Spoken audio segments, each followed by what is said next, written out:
Good afternoon or good morning. Ito ang area kung saan may mga bago tayong itinanim na long beans at patola, okra. Yan o. Ayan. Check out natin kung ano na ang pwede natin makuha dito.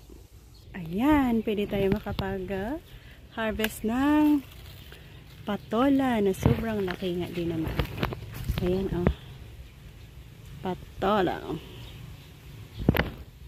Ito ang kauna-unahang bunga niya dito.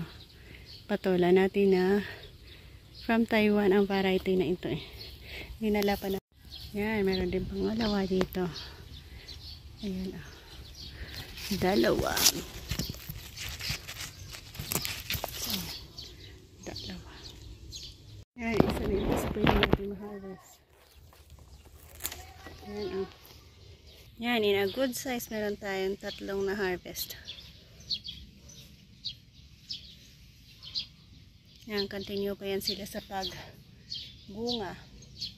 Marami pa tayong makuha dyan.